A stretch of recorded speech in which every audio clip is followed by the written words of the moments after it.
Good morning, everybody. I'd like to call this meeting of the Local Government Commission to order. David, if you could read our opening statement, please. Thank you, Mr. Chairman. Good morning, everyone.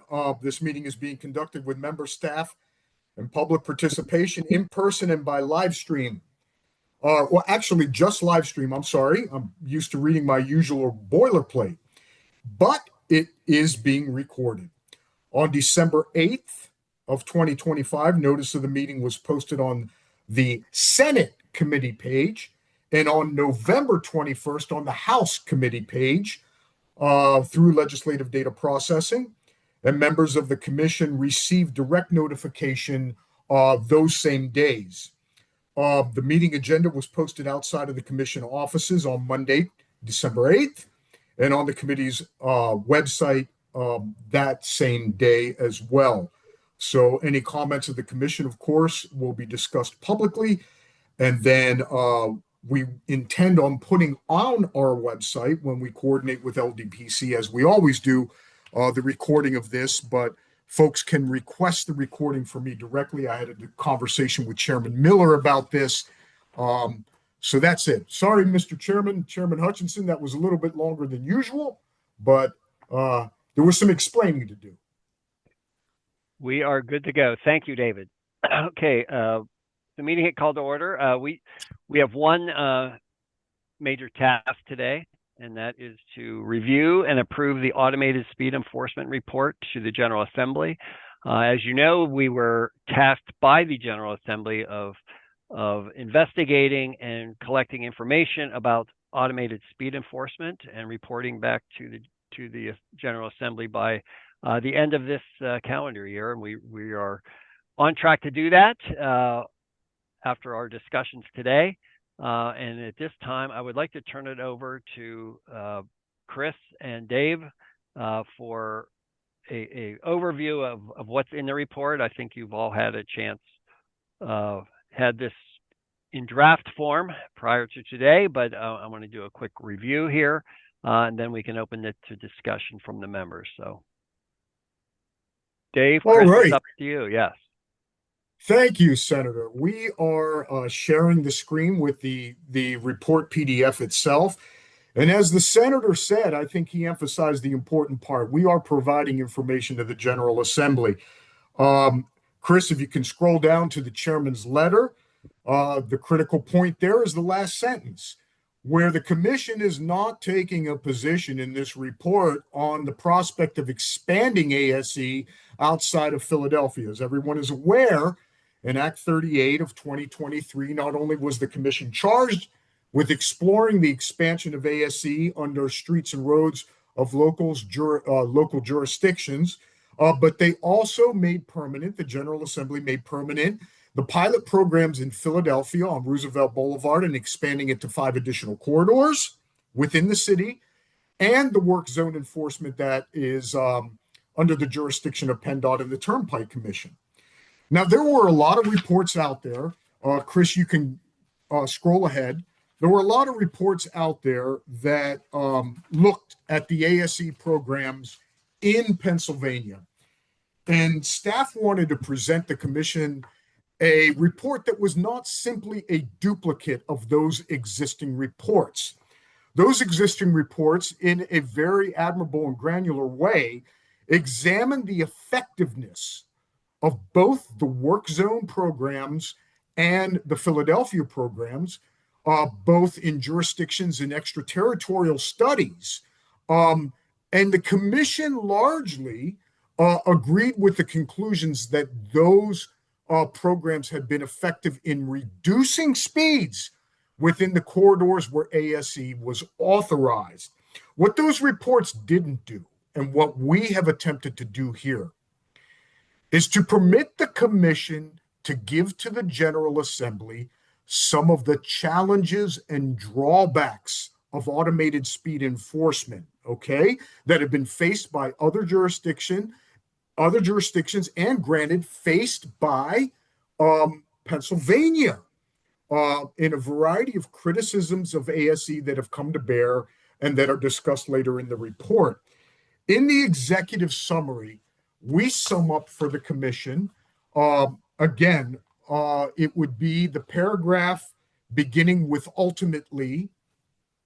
Ultimately, the LGC adopts a series of recommendations advising the General Assembly that if the Commonwealth expands the authorization to utilize ASE to municipalities, it should do so with data-driven decision-making that is narrowly tailored to reap the potential for improved safety while addressing the very real liberty, privacy, and revenue concerns of many members of the public.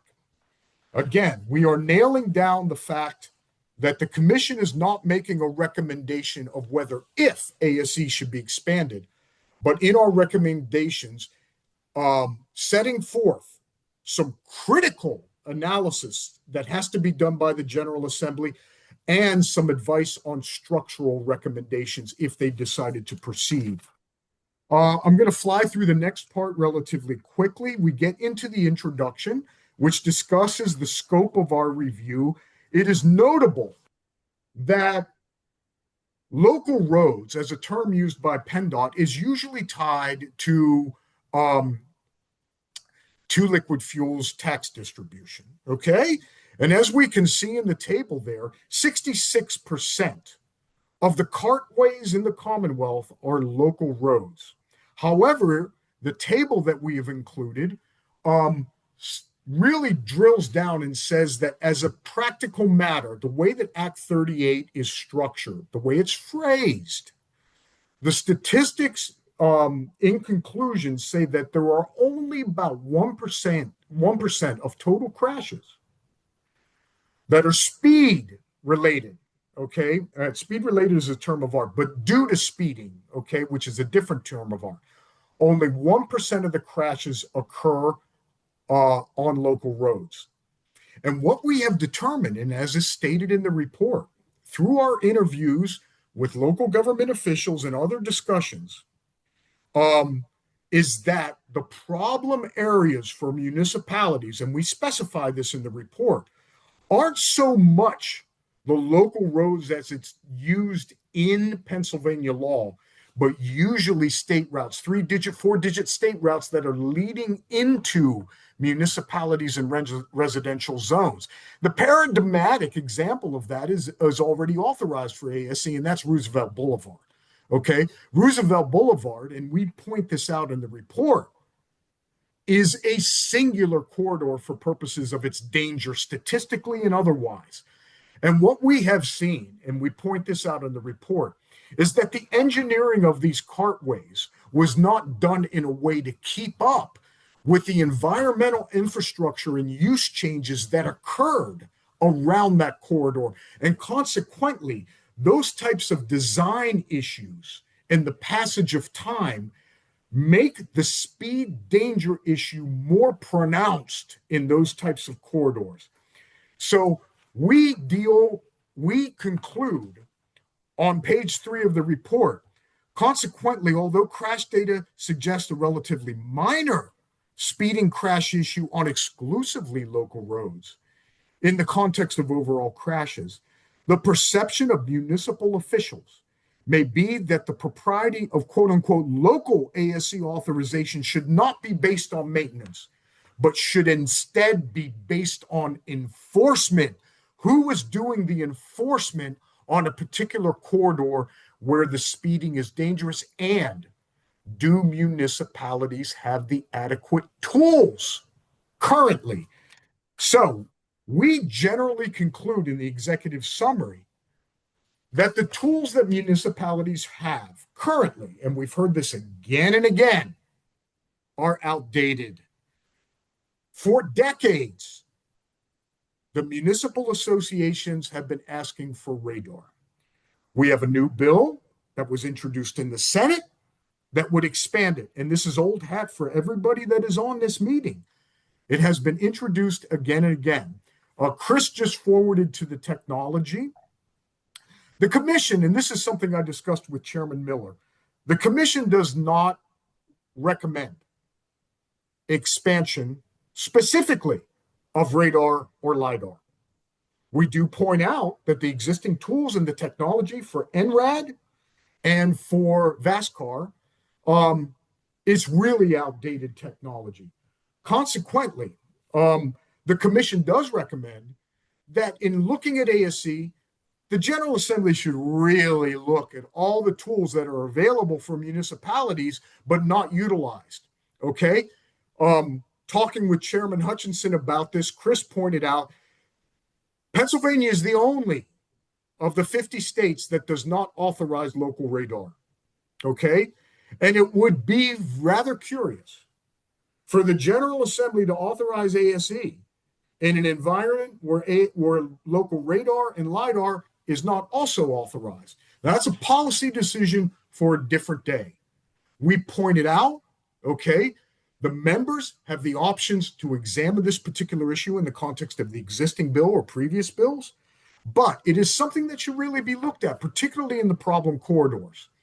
So Chris is pointing out existing, he's showing on the screen the report provisions that deal with existing technology. Okay.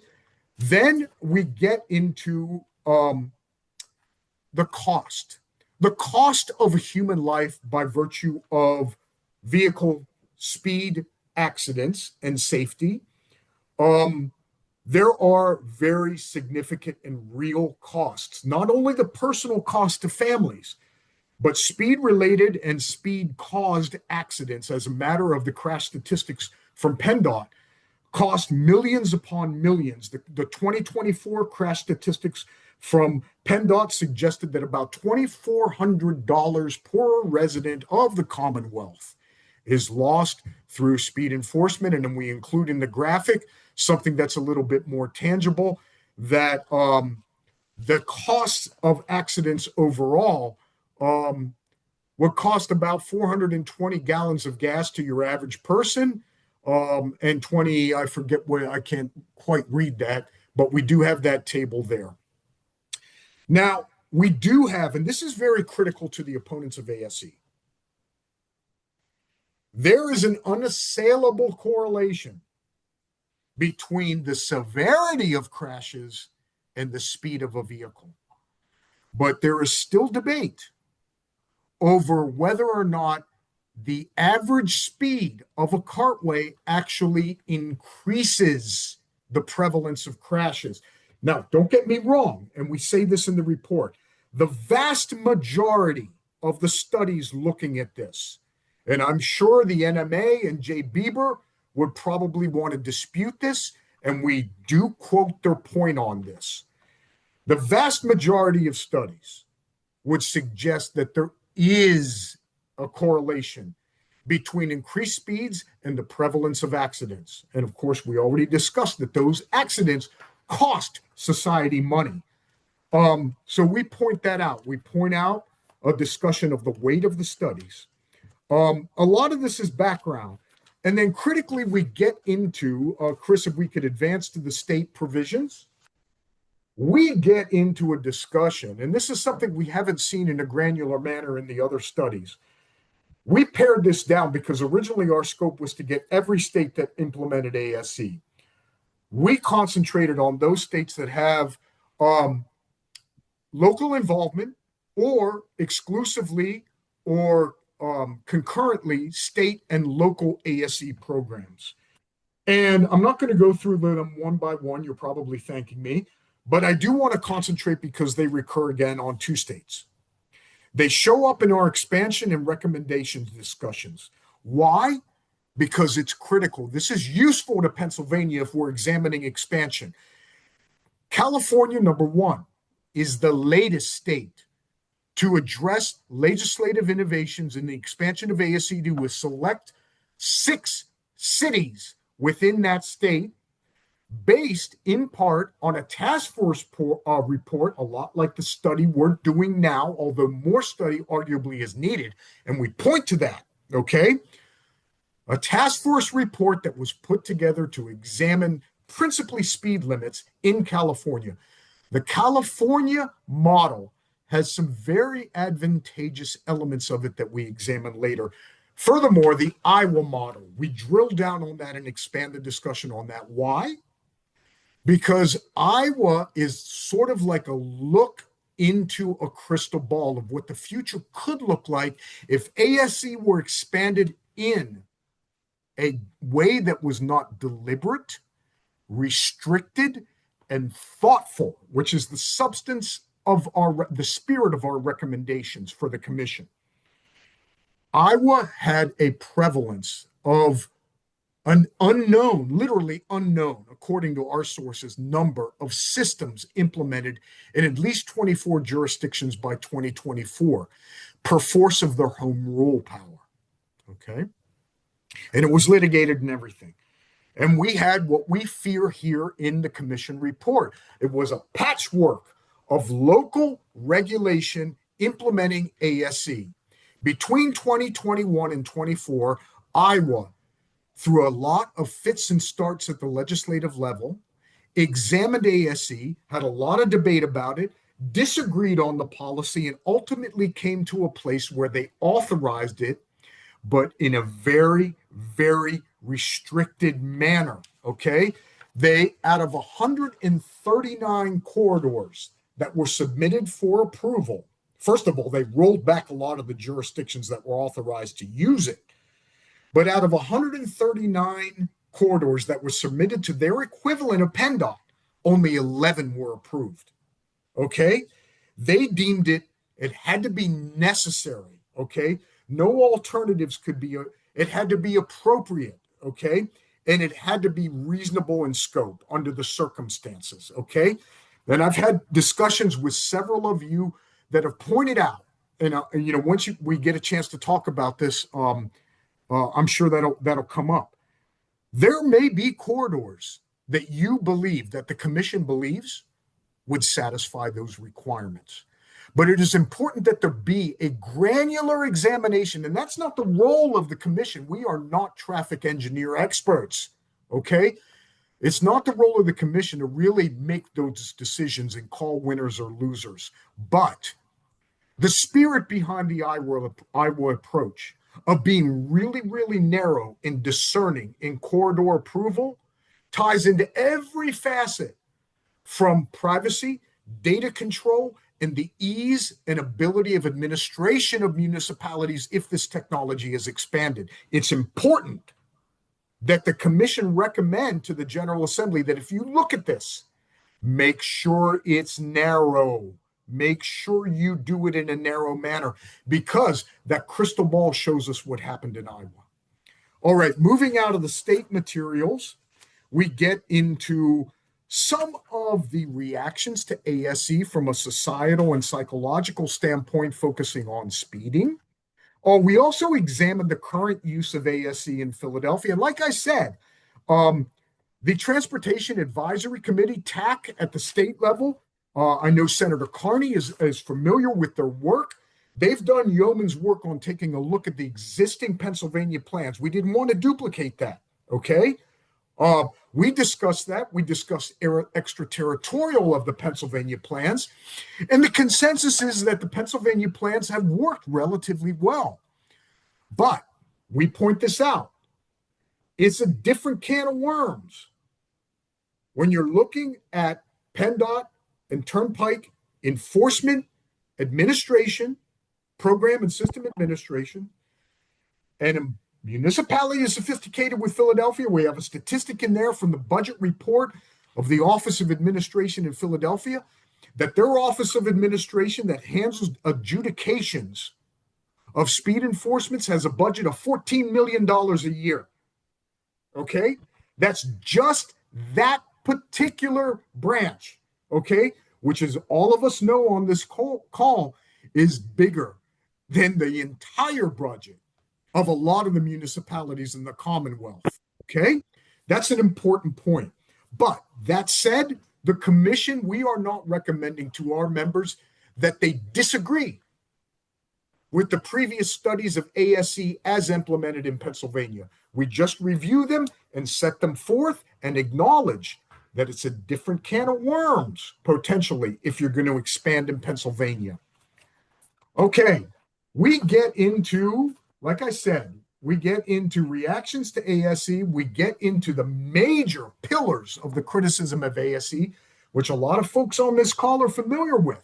Okay, privacy concerns with the data, due process concerns. Okay, with you know how these things work. The owner is charged typically, okay, and the owner has to come in and prove that they weren't the driver. Okay. Now, Chris pointed out cogently in the legal discussion under due process that a lot of the legal foundational basis for the distinction between a civil penalty and a criminal penalty in the context of ASE in Pennsylvania, at least in some preliminary cases, has been shaken out. So there really isn't a due process constitutional issue in Pennsylvania at this point, but courts can always change their mind. We look at disparate impact, okay? And we show some graphics, some cool graphics from Philadelphia.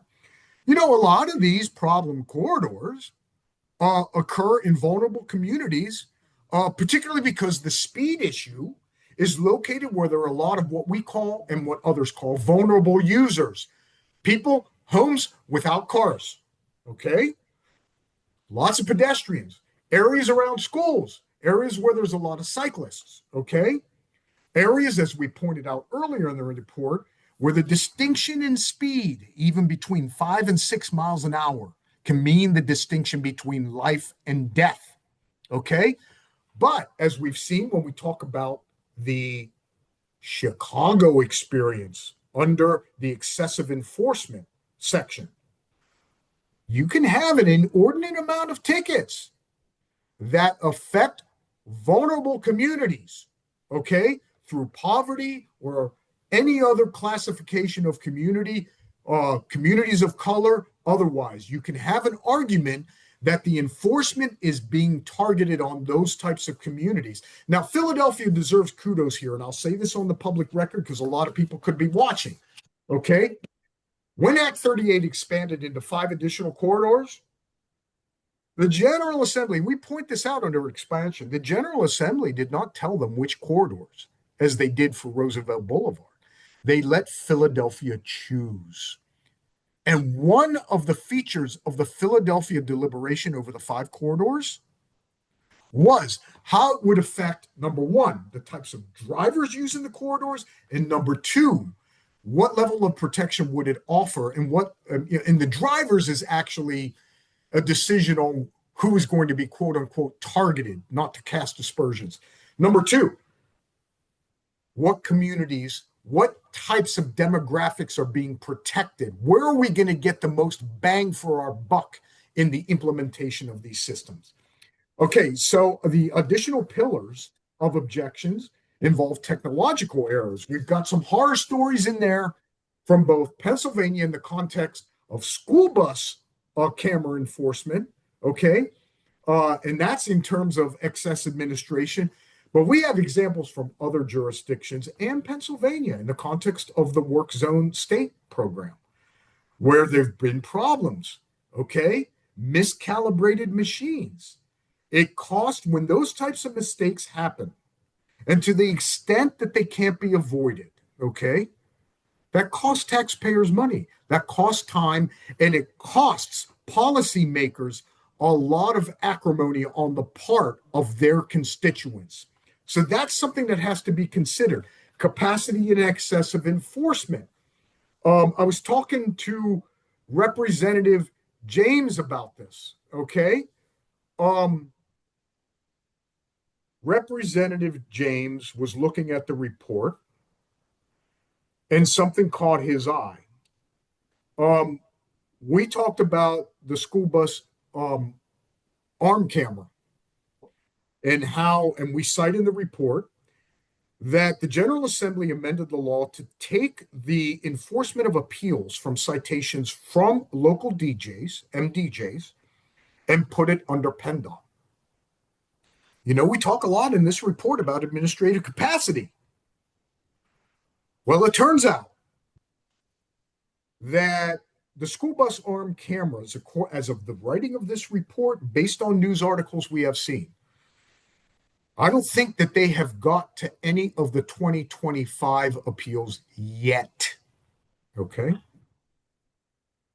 Now, what happens, and we interview Amy Farkas, Patton Township, Atherton Street, outside of Penn State. Okay. On any given weekend, it becomes the third largest municipality in the Commonwealth, 30,000 trips a day.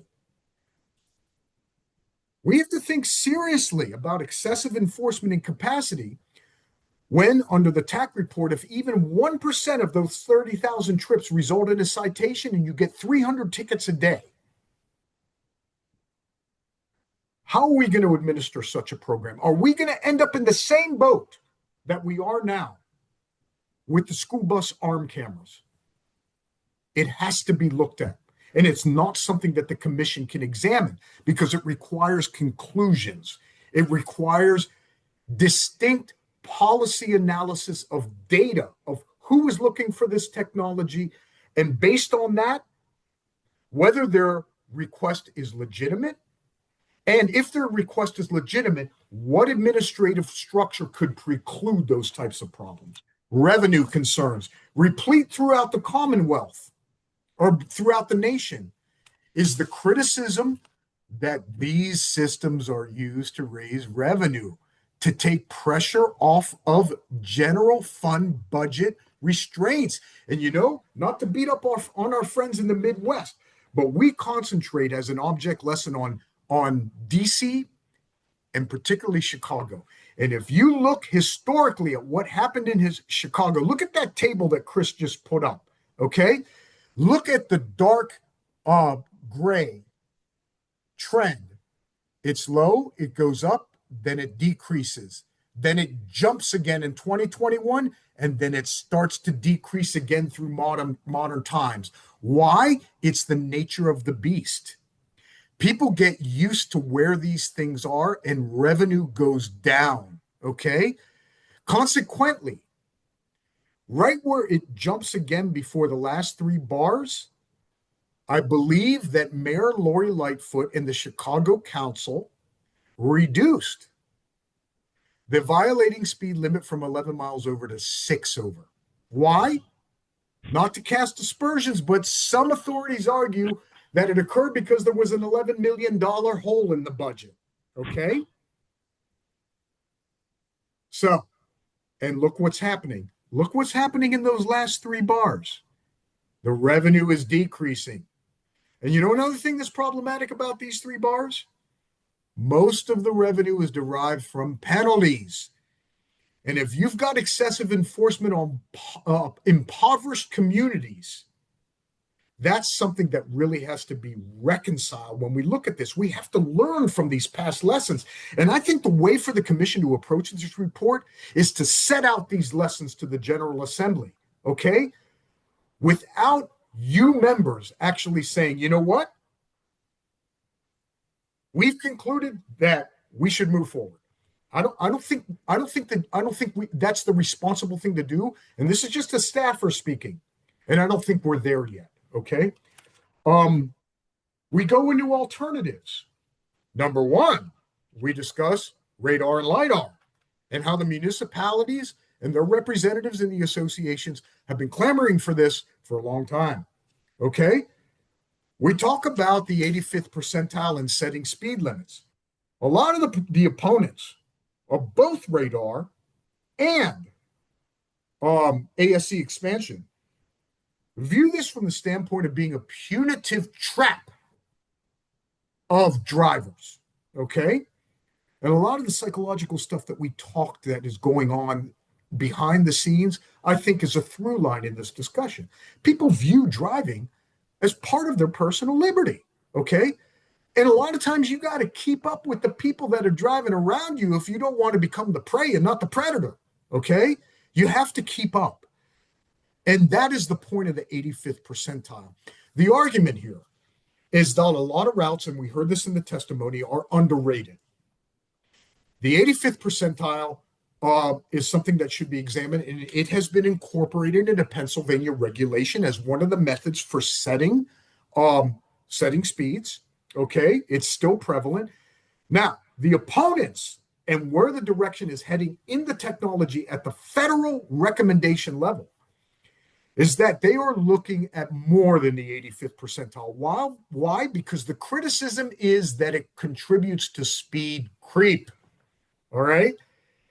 As technology improves within the vehicle, crash avoidance technology, GPS, okay, airbags, all the technology, it has an effect on the comfort that folks have with going faster. And we all know that the electric cars, they don't make any noise, okay?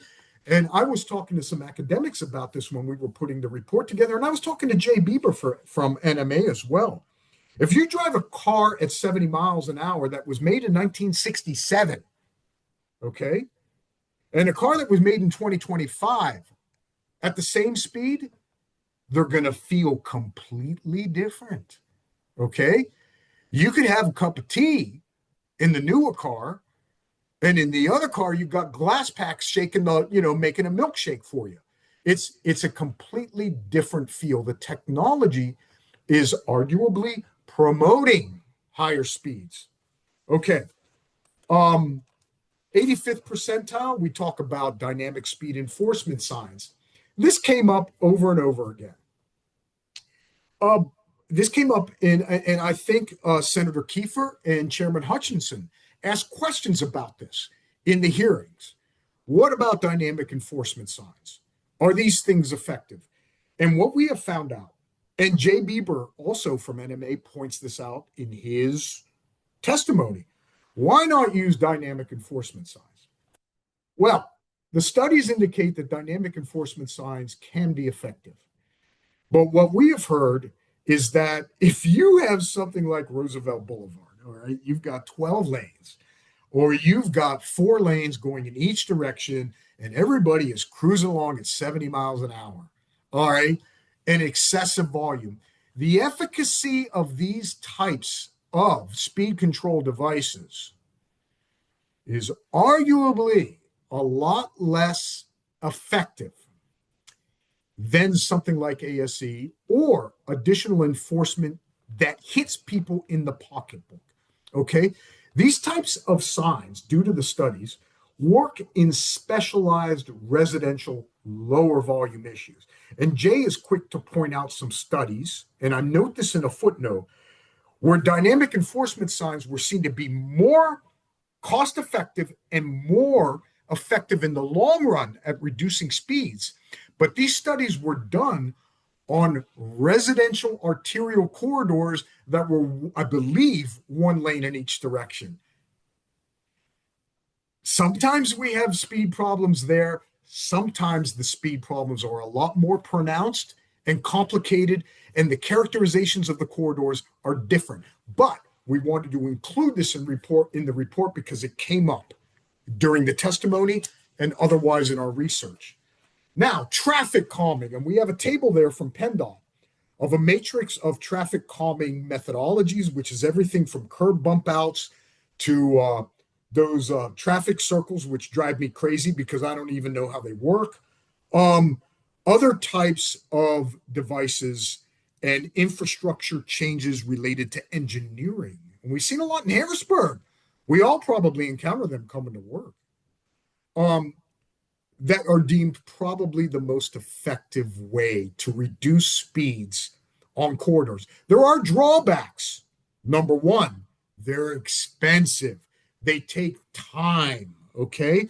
They also slow down emergency responses in commerce, things like that. There are collateral effects. This is not a panacea, okay? But interestingly, I mentioned California with I'll call it approval from my standpoint. California requires that any jurisdiction using ASE, besides the costs of the system, and we'll get into costs. This is something Chairman Hutchinson brought up. We'll get into costs and what that means, costs of administering the system. If you get any excess revenue, it must go into infrastructure changes to the problem corridor where the ASE is expanded in California. And if you don't implement traffic calming innovations, you lose the ASE system during the pilot. It's important for me to mention the California program is a pilot, and we also recommend the General Assembly to consider a pilot for any expansion. Signal timing modification. Look at Roosevelt Boulevard. This is something that they're doing. Philadelphia has a plan that's going forward, projected into 2030, okay? Millions upon millions of dollars in infrastructure changes to Roosevelt Boulevard that are going to make things easier for pedestrians and other vulnerable users. Involve a lot of engineering changes. One of those features is signal timing. Signal timing is usually done from an engineering standpoint to facilitate the smooth flow of traffic, which we all like. But if you've got a problem corridor, the technology is out there. These systems are smart enough now that you could do it in such a way. And this came up in some of our testimony that was submitted. You can do it in such a way that you can police speed, serve as a circuit breaker, an electronic speed bump where you've got problem corridors. So we touch on that. Now we get into expansion. Let me fly through this because I've already taken up too much time. It's technologically feasible. As I mentioned, it requires serious, careful coordination between the state and the localities. It should facilitate a multi-municipal approach where appropriate. It should be Iowa-style, data-driven, and very strict with a jaundiced eye towards submissions. And it should look at the safeguards of the criticisms that we discussed: data, privacy, vulnerable communities, and disparate impact. With all that said, we discuss an analysis of looking at the scope of expansion. I'm not going to touch on that, but let's get to recommendations. Okay, under recommendations, we essentially summarize everything that I have discussed thus far, okay? And we number these in case the commission want to discuss them in greater length. We have to assess needs. We have to get an idea of what municipalities want this and where they want it. And PennDOT's role has to be critical in this, all right? They have the traffic engineering experts. They have the experience with these local corridors through their regional offices, okay?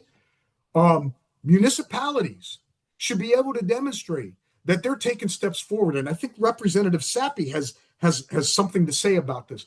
Municipalities should be able to demonstrate that they are taking steps forwards and leaning forward on the problem corridors that they have. They may be limited by their speed enforcement resources in terms of local police, okay?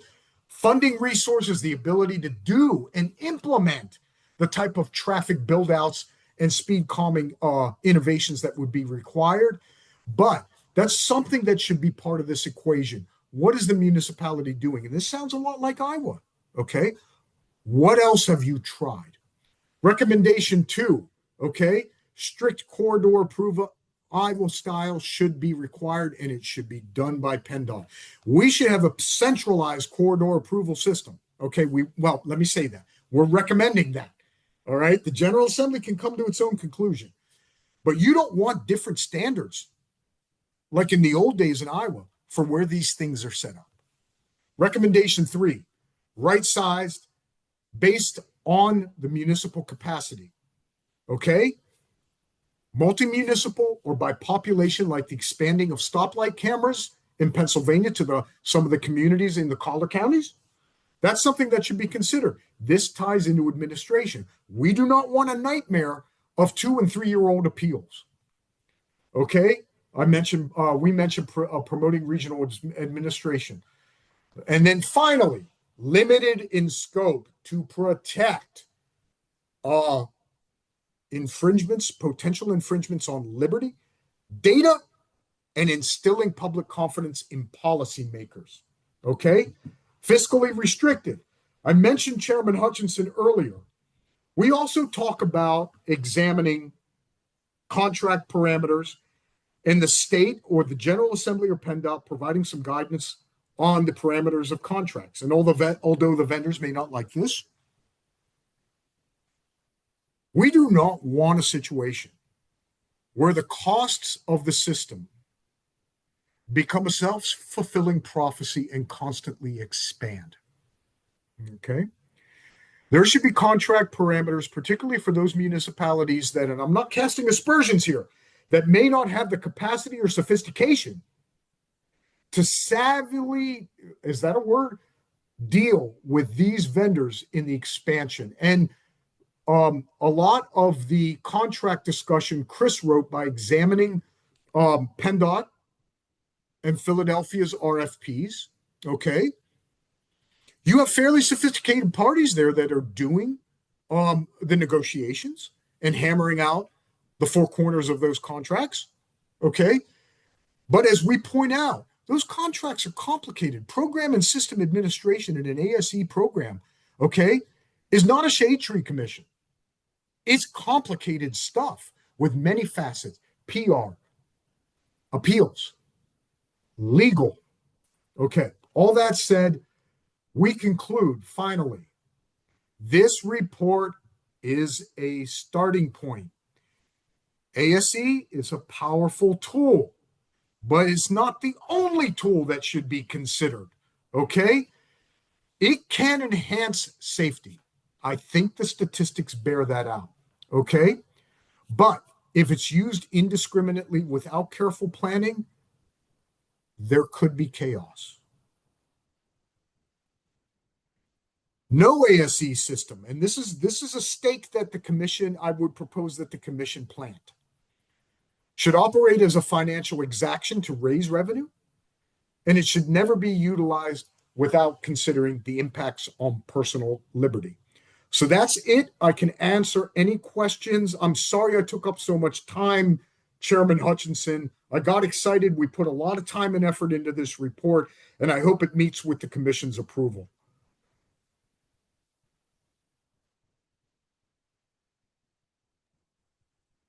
Thank you, Dave. I chuckled when you said you're excited. That was coming. That came across loud and clear. But lots of work behind this. Thank you. First, I want to thank you and the entire staff, Chris, everyone else who was involved with this. I'm personally weigh in and say I think this is a very thorough report, a very balanced report, and that's what I think our reputation as a local government commission, that goes without saying, that we will report something that's thorough and balanced, and I think you've hit the mark on that. I think you've looked very deeply at other states and municipalities. You've gathered lots of testimony, but also talked to opinion makers, people that have strong opinions about this, and allowed them to weigh in. And in the end, I think we do put forward a plan that outlines things that should be considered if the General Assembly is considering expansion of automated speed enforcement. So I congratulate you on putting that forward. And at this time, I'll take questions from the members if they have any questions or thoughts on the report that's before us. Representative Freeman. Thank you, Mr. Chairman. I just want to echo the comments of the chairman. I really commend Dave and the staff for a very thorough and thoughtful job of examining this issue. Obviously, this is a somewhat sensitive issue with certain constituencies, but I think you've done a great job of outlining what steps should be taken, particularly based on the experience in other states, if the legislature were to move forward on expanding it. And I thank you for that.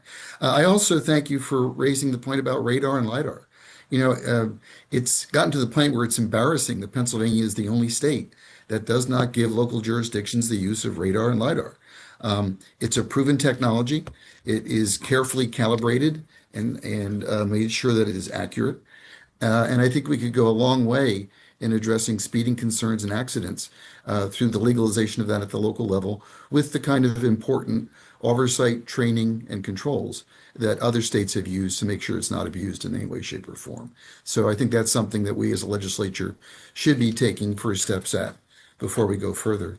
And I do appreciate the comments of Chairman Lee James regarding the school bus speed enforcement. We've encountered a number of people who have had severe complaints about it, the way it's been handled. The most frustrating parts about it tend to be that it has been used in areas where it's not your typical street. It's areas that you cannot cross over when buses are loading or unloading. And that has caught a number of people unawares. And then the frustration of trying to appeal it, trying to get appointments set up that is in line with their attorney's availability have been absolutely outrageous. And I blame them mostly on the fact that it's a farmed out operation to various companies that enforce it. And that's something we should not allow to happen here if we proceed with expanding ASE. So thank you again. A great job. Thank you, Representative Freeman. Anyone else wish to chime in, ask questions? Representatives Miller and James have their hand up. We'll go with Representative James first. Thank you very much. Thanks for that comprehensive trip down whatever memory lane there, David. I appreciate that. Obviously, the issue is really important. It's critical. So if it comes to a vote, I think I'm prepared to vote yes on a release of the report, some 80 pages long. And I guess you left out the addendum stuff. Well, okay. But there are issues in there which Dave has been very careful to point out in trying to attain neutrality that give a lot of concerns about expanding the technology. And I don't talk to anybody that isn't worried about the expansion of AI. Seriously. I mean, there may be people out there that think it's cool, but I don't. Anyway, I guess my advice, if I'm permitted to give some, would be that the General Assembly and PennDOT, who is probably uniquely qualified to wade in, cautiously pursue the matter. For example, the capacity and excess enforcement issues, those are on a section on page 54 and 55, according to this note here. We have people waiting over a year, like Dave said in the beginning, for an appeal to the citations. And it brings to mind, what about the old idea of innocent until proven guilty? These citations assume you're guilty. So that's an issue. Also understand the delay in Pennsylvania with the school bus cameras is an issue. Wait time in Philly was, again, over a year in 2024, maybe also in 2025. And concern for privacy are significant matters. That's page 45. And just downright errors, mistakes on page 52. So, net, I'm good with moving the survey forward for study, in-depth study, but I'm not guaranteeing I'm voting yes on the floor if it isn't cured. Is that fair? Very good. Great summation. And I'm, today we're talking about sending this report back to the General Assembly. I think you are deeming it worthy to do that, as I also do. So thank you. Anything further? Not from me. Thank you. Thank you. We will go to Representative Miller. Thanks, Chairman Hutchinson. And I want to start simply by saying, from my background in education, that if I was grading this report for both David and Chris, I would give them an A+. Very, very good job. As you know, in my discussions with you, I've read this report, and I think it is outstanding, both in its tone, its tenor, and also just painting that balanced view of what we're trying to convey, the pros and cons, as there are clearly both, as we look at this from a policy standpoint for the people of Pennsylvania. couple points I want to highlight. Chairman Freeman also said this, and this was paramount for me as well, that it seems odd that we would pursue ASE without, in many cases, considering the use of radar and LiDAR. So that is something that we would, pop over the use of radar and LiDAR and go right to SSE would be problematic. And I think that that's something that we should be pursuing to try to get that and see how that works so that we don't run into some of the problems that the report itemizes of what some jurisdictions have seen in terms of high revenue and that sort of thing. The other thing I would like to highlight, at least in my office, and I would guess probably the elected officials' offices as well, could say this. I've had a number of people come to me and say, look, I got this ticket from jurisdiction X, and number one, I was never there. I had to go back and try to figure all this out. I was never there, and now I have to jump through all these hoops to try to fix this. That was an enormous problem for these individuals. They couldn't face their accuser. They couldn't do anything. It was an enormous problem, and I'm guessing that you probably have faced those in your office. I've had a couple here in the last little bit. So these sort of justice issues, personal liberty issues are very real, and if anything moves forward from a legislative standpoint, we're going to need belts and suspenders to make sure we ensure the personal liberties of the people of Pennsylvania. But overall, the pros and cons of this report are outstanding. I commend again the authors of this report, and I too am prepared to vote to release this to the General Assembly, and with the idea that this is a good foundation for a resource for anyone moving forward with legislative initiatives. So thank you very much. Thank you. Thank you, Representative. I'm sorry. No. I was just going to let you know that Representative Sappi is also seeking recognition. It looks like Senator Carney is as well. Okay, we'll go to Senator Carney first. Thank you, Mr. Chairman.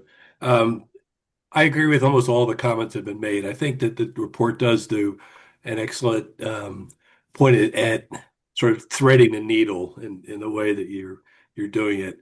I think, the fact that the Roosevelt Boulevard was so successful, and the statistics, you can't really argue with how they do. And I get that the report is recommending finding situations like Roosevelt Boulevard to do them, to increase them, and where you're going to get the most bang for your buck. I thought radar was low-hanging fruit when I got into the assembly 7 years ago, and it's we're still kind of not there yet. I know that the recent legislation on it had all sorts of protections against in terms of how much revenue the jurisdiction could raise and the like from it. So we obviously want to continue to push for that. We have to find that line that kind of really does work. I mean, when it comes to the legislature about this idea about personal liberty doesn't mean my ability to speed when no one else is around, kind of thing. And we really do need to control those things in a way. And David, I'm happy to take you around a roundabout to show you how they actually function and work. When I was the mayor in Swarthmore, we did a very controversial roundabout, which took a very dangerous intersection and made it completely benign and pedestrian friendly. And there are no accidents now. There were accidents all the time before. So I would be in favor of releasing the report. Thank you. Thank you. We'll go to Representative Sappi, please.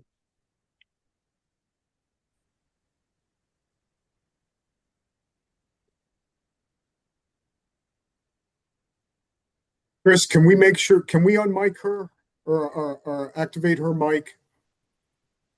I clicked ask to unmute. Oh, here she's Can unmuted. you hear me? Yep. Yep. Okay, thank you. Ironically, I'm having tremendous technological difficulty today. So I apologize. But I'm very interested in, the report. I thank you so much for all of this work. I know it was a huge endeavor and, it's appreciated. And, I can say from my district that I have a lot of complaints about speed.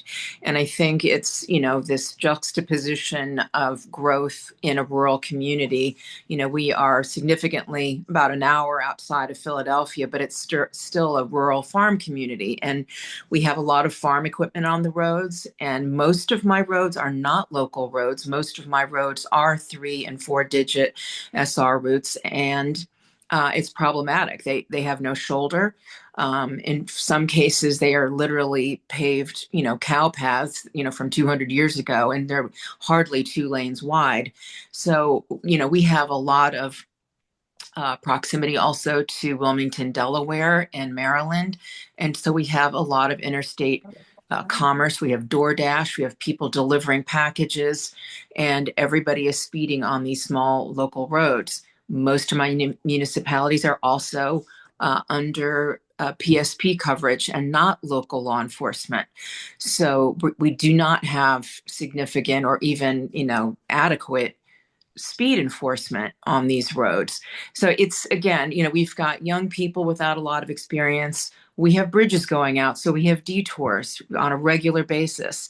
People who don't know where they're going and now are running late and are speeding. So it's just, I think this kind of technology used judiciously and with all of the considerations that you've, brought forward today could be really helpful in an area like mine. So, I support releasing the report today. Representative Kim. Good morning, everyone. Senator Kim. I'm sorry, Kim. It's all right. I've been a rep for 12 years. It's hard to break that habit. Good morning, everyone. David and your team, thank you so much for your work. I learned from this report that I thought it was an all or nothing. Either you had radar, LiDAR in the state or you didn't. And then giving us the example of Iowa, just I think you used your words, being thoughtful. My question to you is, what would the definition of a problem road be? And in the past, have states taken these problem roads off their list because they so-called fix it with technology? Yes, there have been. Let me answer the last question first. There have been examples based on our research. Okay. And it's funny. I mean, I think Senator Carney just gave us an example in his district where traffic calming innovations on dangerous corridors have eliminated the issue. Okay. And I think that that is the spirit that undergirds the California approach, where you have in those 6 cities problem corridors that have been authorized. The idea is that ASE is used as a temporary funding measure to power not only the administration of the system, but the implementation of traffic calming measures, including a lot that are in Harrisburg, that will take care of the problem. Now, the first question is largely based on crash data. Okay, we can point out specific corridors, and I mentioned this in the report. A lot of our core communities are also going to be the epicenters of statewide crashes. Okay, and if we drill down even further, within those specific, and I've looked at the tables myself, I've looked at the crash data, you will have clusters within any given core community of where accidents occur.